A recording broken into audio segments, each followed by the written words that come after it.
Well, let's talk about Doom 2.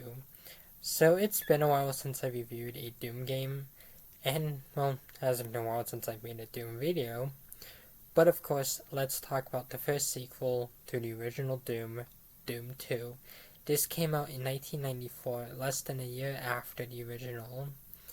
And, well, considering that the classic Doom games have received plenty of expansions like Sigil 1 and 2, the Master Levels, Legacy of Rust, and of course Final Doom, let us, of course, go back to the original Doom 2 and see if it is worthy of all these sequels. So, well, let's take a look at this classic. So, Doom 2 introduces quite a lot into the series. While the sequel itself is a bit basic in graphics, it does more to really make it worthy of being called a sequel. First of all is, of course, a new weapon, that of course being a super shotgun. It's a double barrel shotgun that fires 2 rounds at once, and is definitely very great with taking out crowds of enemies in the game. There's also new enemies in the game, such as the Pain Elemental, the Revenant, the Hell Knight, the Arachnotrons, the Mancubus, and of course a few other enemies that generally do change the dynamic of the game. Because in the previous Doom, well, the enemies themselves, you definitely could get used to them after a while and easily take them out. But with Doom 2, it puts the formula on its head and makes you relearn the enemies, which I definitely really enjoy. Then there's the level design in this game. For the most part, it's pretty good. Aside from the city levels, the space station and the hell levels themselves are generally really good and really do show the creativity of the developers. Sure, while the city levels themselves aren't my favorite, the idea of the demons taking control of Earth is generally a really scary thought and gives more motivation for the Doomslayer to take them all out. It also does have some really cool set pieces though, and fighting for the city was pretty cool. So, I guess, well, what's the story? Well, the story is simple. Hell basically invades Earth, and it's up to you to, well, take out the forces of Hell, eventually leading you to face off against the Icon of Sin, the game's main antagonist.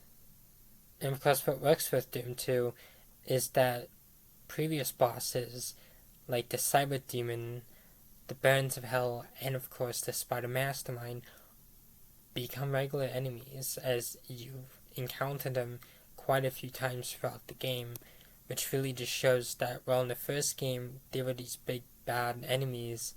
In this game, they're nothing more than just pawns for something bigger, which I think is generally done really well.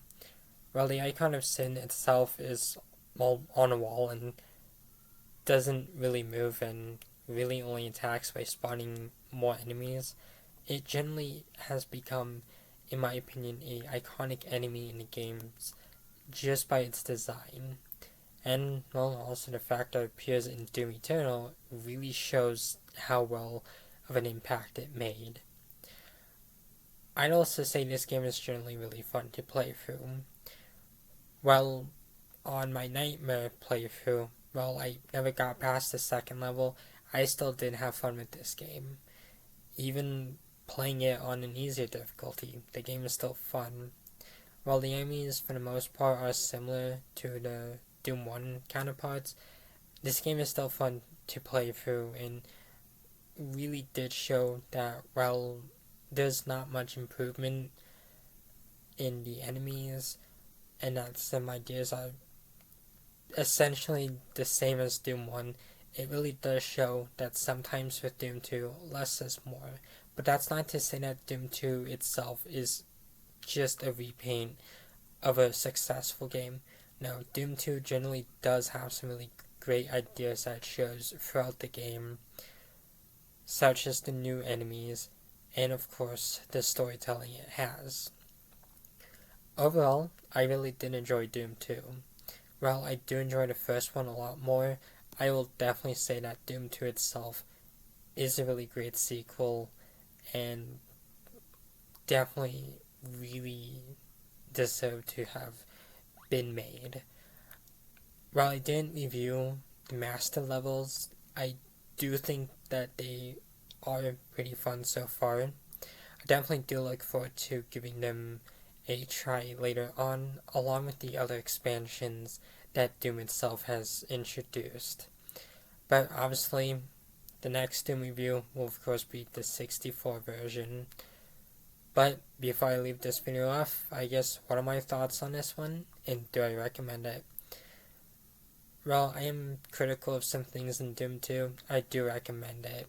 It's a really good game, and the recent version that we got about a year ago, the Doom 1 and 2 version, I generally think it's a really good version of the game, as it changes out quite a lot of trophies and really brings some new life into the game. Although, if you had the older version that got delisted, I still think that one's a good version too, as it's generally a tough game to platinum. I've tried it myself. I've never gained that platinum, but it was definitely worth a try. These games definitely show how challenging trophy hunting can be with just Doom 2 alone. And, well, honestly, I think this was a good game, and as I said before, I definitely recommend it to anyone who has an interest in the series or first-person shooters as a whole. But other than that, that's all I really have to say, so thank you for watching, and have a wonderful day.